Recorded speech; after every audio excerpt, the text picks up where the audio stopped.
Welcome to the Vault of Horror, idiots. This is your screen story spinner, the Vault Keeper, waiting to narrate another nauseating tale from my Creeps collection. So come in, sit down, and I'll begin. This will be a new experience for you, so relax and become the main character in a story that actually happens to you. I call this Leoctiurs. Pleasant screams. It is as if you were suddenly molded out of silence and infinite blackness, and you are now standing in a storm-swept forest, feeling the wind on your face and hearing the sighing trees bending under its onslaught. You cannot remember anything before this moment. The past is a void without memories or recollections, and you know only that your name is Felix Purdy, and that you are afraid. What? What am I doing here? How did I get here? There is a crawling fear in you, Felix Purdy. You stand below the towering windswept trees, and the clouds above loom like mysterious ghost shapes that hurry by below a cold moon. Your hands tremble and your blood runs cold and your heart throbs wildly in your chest. And then you hear the inhuman howl. What's that? It sounds like a wild animal. Sheer terror roots you to the spot, and you sway like the trees that surround you, waiting, listening, as the howling thing comes closer.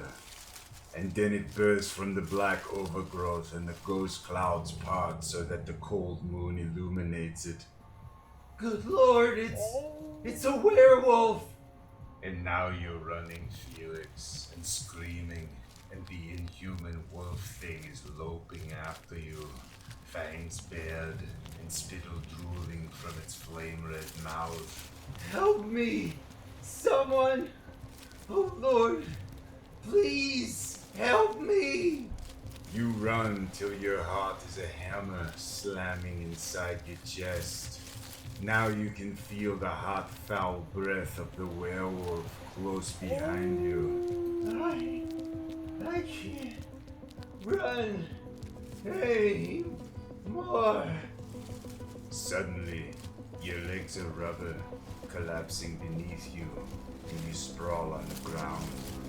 The werewolf is over you, its blazing eyes staring down. A low, triumphant growl erupting from its heaving chest. It hesitates, waiting while you scream and cower behind upraised protecting arms. Keep away! No! No!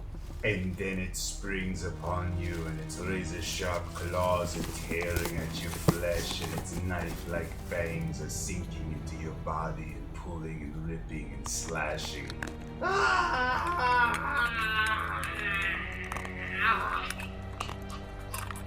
Suddenly there's blackness around you, ending the pain, ending the horror, and then the blackness fades and you are standing in an alleyway between tall buildings with boarded windows and locked doors, and you are afraid again. Now where? Now what is happening to me? You know you are Felix Purdy, and you know you are a high school teacher, but you cannot remember anything of your past, your childhood, last year, last month. You've suddenly found yourself, and you are you, and there's no yesterday, and now you are in an alley, and footsteps approach. Someone's coming. He's out there in that deserted street, coming this way. A shadow leaps across the gaping entrance to the alley. You cower back into the gloom. It peers in, its slanted eyes glowing, its needle-like fangs glittering. A vampire. A breeze stirs, rustling papers on a trash pile behind you, spinning up the alleyway, carrying a scent to the vampire's sensitive nostrils. It lifts its arms and the black cape drapes from them like bat wings, and there is a dull beating sound as it seems to glide toward you. No! Oh God, no! For a moment you stand cringing, flattened against the building wall like a yellowed poster, watching in morbid fascination as the blood-hungry beast moves toward you. Keep away! And then horror strikes at you, sending you flailing down the alley, down into the shadows, running from the hideous thing behind you. Help me! Oh Lord, help! The board fence is high and flat and expressionless. You fall against it, sobbing. It's a blind alley, and you are trapped. And the beating sound is behind you, closing in on you. You sink to your knees. What did I do? What did I do to deserve this? This torture? And now the vampire is bending over you, and you can feel its needle fangs sinking deep into your throat, and its dry lips sucking around the wounds, drawing in the red life fluid it craves.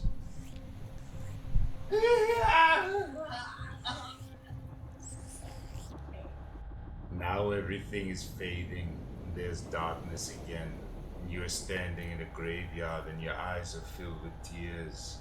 You are Felix Purdy, school teacher, with no yesterday and no tomorrow, and only the horror of the present to live for. Why? Why all this? What does it mean? Why must I suffer like this? The graveyard echoes with the silence of death, and the tombstones are blank faces that do not smile or cry or show pity for you. The mounds are heaped high over the late and departed, and their grass is yellowed from winter's chill. You stand and wait, half expecting, half knowing. This is what I'm living for. This is why I am here. I've been created so that I can die. Die 100 horrible ways. And then you hear the dragging sound, the sound of feet long dead and decomposed and crawling with decay and the slime of the grave. You hear the dragging footsteps in the chill of the night, moving slowly, painfully upon the mounds and around the grave markers and over the dry grass. And you wait.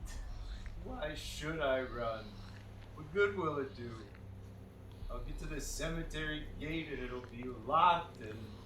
Your eyes bore into the darkness and you see the rotting, foul-smelling corpse stumbling toward you.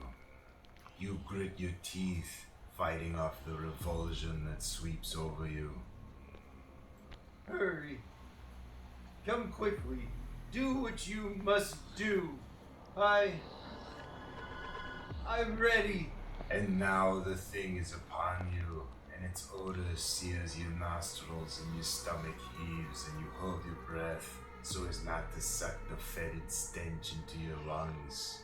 You feel the putrid arms around you and the moldy flesh falling away and the bone fingers crushing the life from you.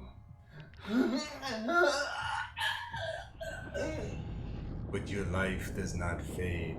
Only the scene fades once more, and you still exist. The blackness descends like a curtain and lifts, and the guillotine rises into the moonlight. What more? What else after this? You are Felix Purdy, high school teacher. You are resigned to your role in this gory matinee. You walk to the guillotine steps as if you have rehearsed this action well. How will it end? How long will this horror go on?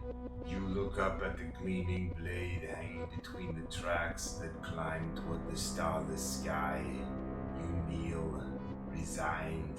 What fiend has devised this this existence for me. You place your head in the hollowed knife bed and you stare down at the woven basket, waiting patiently to receive its due. You hear the blade squealing downward, and an involuntary cry escapes your quivering lips.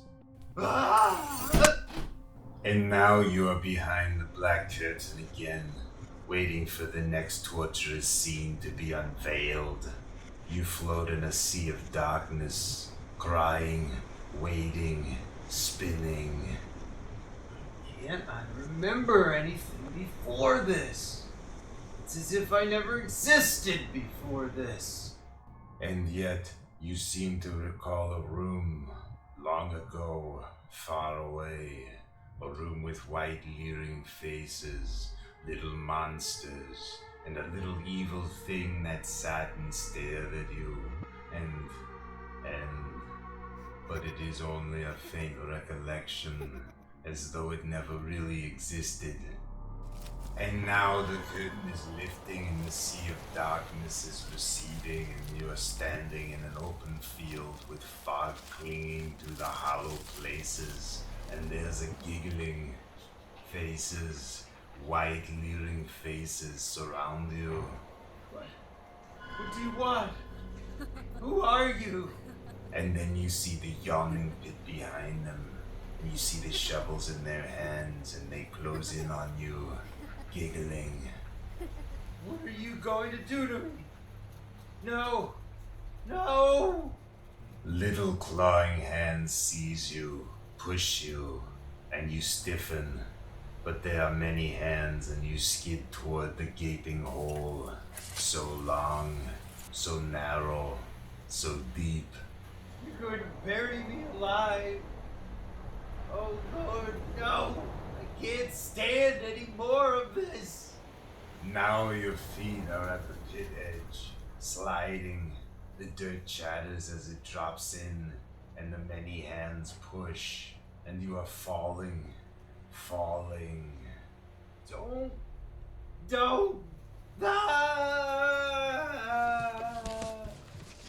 You lie in the moist, cold earth at the bottom of the hole, and you look up at their grinning faces.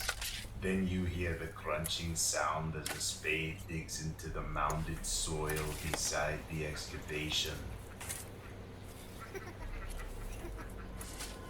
The dirt crashes down on you, and the giggling grows louder. Spades fly, earth falls, you scream, and the laughter screams back at you.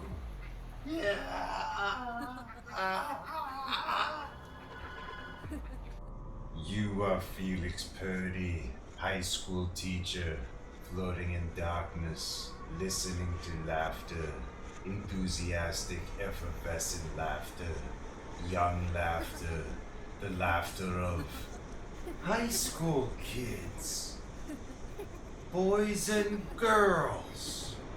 You are Felix Purdy, with no past and no future, a creature born of now, born to suffer, to die 1,000,000 times in one brief span of existence, and somewhere, reality is laughing at you. Oh, Lord. I know who I am. You have died many times in this brief lifespan, Felix Purdy. You have died in many horrible, vicious ways, but now you know. In a moment, I'm going to really die. Yes, Felix Purdy, somewhere reality is laughing at you. The reality that surrounds your creator. I'm a dream. A character in a dream. I live in someone's mind. And the laughter is destroying you, Felix. Even now you can feel yourself fading. And he, the sleeping one, the one who was dreaming of me, is waking up. For this, then, is your real death, Felix. This, then, is the horror Of all the horrors, more horrible than your dreamer has conceived in any of his wild wish dreams. In a moment, sleep will vanish, and so will you. No, wait! Sleep some more! Don't listen to them! Wait! But it is too late, Felix Purdy. The laughter is loud, the dreamer stirs. There is a blinding light that is like white-hot liquid metal, cascading at you, dissolving you in its brilliance. Yeah!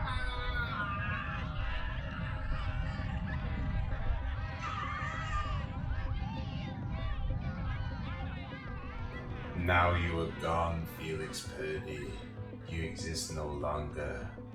Now you are really dead. You hear no more laughter. Daylight has blanched you away. But the dreamer hears the laughter. Huh? A boy lifts his head from his high school desk and rubs his eyes sleepily. His classmates surround him. Golly, have a nice nap, young man? The boy looks around. His teacher stands over him, fuming. I'm sorry, sir. You should be. You haven't even touched your exam paper and the period is over. The boy grins sleepily. The teacher deftly applies a red pencil to the bare examination paper, swinging it in a large circle. 0 for you, young man. I hope your little nap was worth it.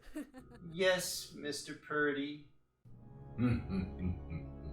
So now you know how it feels to be the main character in a dream, eh, fiends? A character that your dreamer particularly dislikes. Like his math teacher. Or is it Latin? Or maybe English in your case. Well, that's my tale for this issue of CK's Mag. I'll dream up another nightmare when next we meet. Now CK awaits, so I'll turn you back to him. Good night. Pleasant dreams.